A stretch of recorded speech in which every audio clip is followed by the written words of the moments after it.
Hi, my name is Elvis from the Democratic Republic of Congo. Thanks for joining me today for the game Self-Directed Learning. This is one of my favorite games and it is very fun. I hope you have brought your problem-solving skills with you. To begin, let's split our players into teams of 4 or 5 people per team.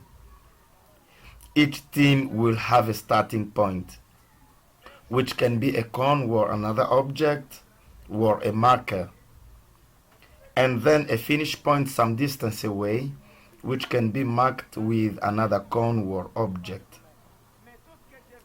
Each team should have a ball, but if you don't have any, then you can be creative and use any objects available.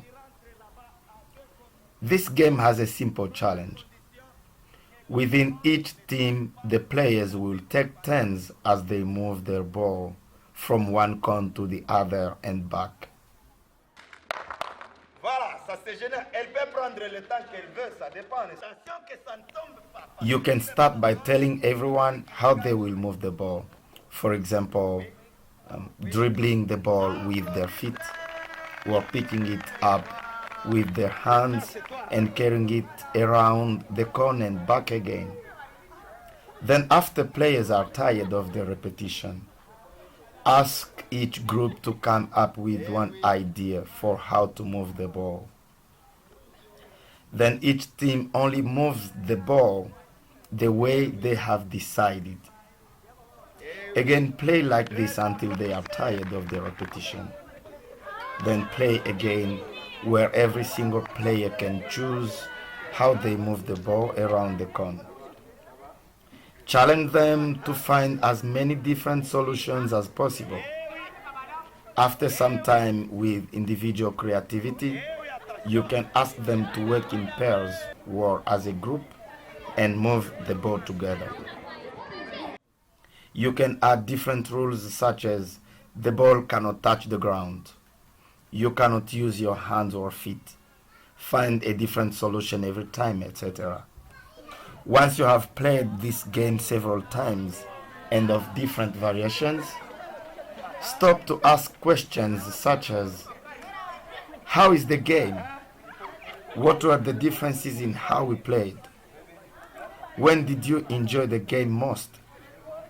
How many different solutions did you find to the same problem? Did you all find the same solutions? How can we value the ideas and solutions of others?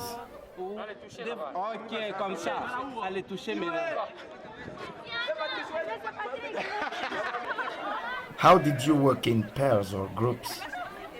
How can you connect this game with solving problems in your community? This game teaches players to think outside of the box, work out creative solutions to challenges, and work as a team or individually. How else can we play this game? Can we use other objects or items other than a ball? Thanks for joining today.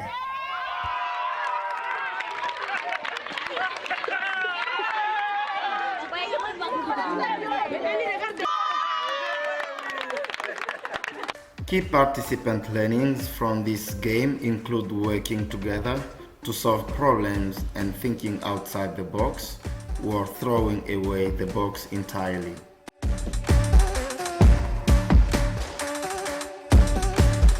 Hi everyone, my name is Elvis Interview.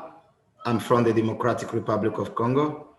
I would like to thank you very much for joining us today and for watching the game that I've been facilitating. I work for Malaika. Malaika is a non-profit organization that is operating in Kalibuka at the southeast of the Democratic Republic of Congo. Thank you very much. So Coaches Across Continents as an organization uses a coaching methodology called self-directed learning. Why do you think Elvis has used self-directed learning in his coaching now for the past 5-6 years? Why do you think self-directed learning as a coaching methodology works? Self-directed learning is the most efficient methodology one can use to develop a community. Prior to Coaches Across Continents, we as teachers were at the center of everything, even in the classroom, showing children what they have to do, showing them how they have to read, how they have to calculate. So we give them some directions that they have to follow strictly. And it was very difficult for children to make that part of learning a part of their mental life, because it doesn't come from there. It doesn't come from within themselves. It comes from someone who is outside their mental their mental center. So it was very difficult. But when we started using self-directed learning, first of all, in the pitch with children, we realized that it was very important to take this also into the classroom, where teachers can just give exercise and encourage children to work in groups to find their own way to solve the problems. So after using that in these 5 years, I personally realized that self-directed learning emancipates the participants who will not endlessly rely on the coach to make actions that lead to sustainable development. So it promotes them, it gives them enough confidence to believe in themselves and to believe that they are able to do something without depending on someone else. So we found that it is very important to use self-directed learning because if children discover something that by themselves, they are not likely to forget them. They make it part of their life. It's their discovery. Even though me as a coach, I knew it, but if children get to know it by themselves, it's something that they are proud of. It's something that they believe that, oh, today our coach has learned from us this and that. This happens in most activities we do, especially when we do the solve your problem games. They have problems. They start discussing among themselves and conflict rises. Then you see both sides. So children who are on this group and children of that group, they come to me and they want me to solve that problem, but I will not be available to solve their problems every day. Then when I say, okay, go and discuss. You have 1 minute, you have 2 minutes, find different ways you can solve this. Every time they do that exercise and they solve it, they increase in their leadership. That is why it is very important.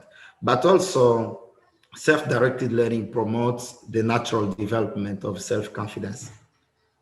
It's an initiative, perseverance, and life satisfaction. Children will be happy when they produce something new and it succeeds. It's something that they are proud of and they like it very much. And we as coaches have to lead them in such a direction, in such a way, so that they are important people in the community, people who can solve problems of other people in the world instead of just depending to some other people. What advice would you have for other coaches, other community leaders who are facing similar problems, and how would you help them to integrate or include more of those people who don't currently have access into their programs? What advice would you give to them? The approach that we have been using at the center is having fun. That is the first. People like they like having fun, and Coaches Across Continents packets of games allow coaches to create situations in every game so that participants may have fun. It's something that we have to promote as coaches. We have to promote the fact of bringing fun in the game. This is the first approach. The other method that we do is making sure that as long as participants are with us, they are safe. They can be boys, they can be girls, but we make sure if they are with us, they are safe. This is something that allows parents to send us children, because if they send us children, they know that, oh, I have a girl and my girl is adolescent. But if I send the girl to the community center where there are boys and girls, what is going to happen to her? So the parents start thinking that the community center where boys are playing is dangerous for my girl. But when they come, we make sure they are safe. We make sure they are equal to men, and we don't close our eyes. We look over them and we send them back home 1 year, the second year, the third year, and they see that, oh, there's nothing dangerous at the center. Then they believe in us and they send us their children. So this is something that coaches all over the world could do in order to attract people to come. Thank you very much for joining us today. We hope you've all taken away something from this segment. And next up, we have icebreaker activity. So we hope you enjoy that. Thank you very much, Elvis, and we'll speak to you again soon. Thank you, and thank you for inviting me, and thank you for the initiative.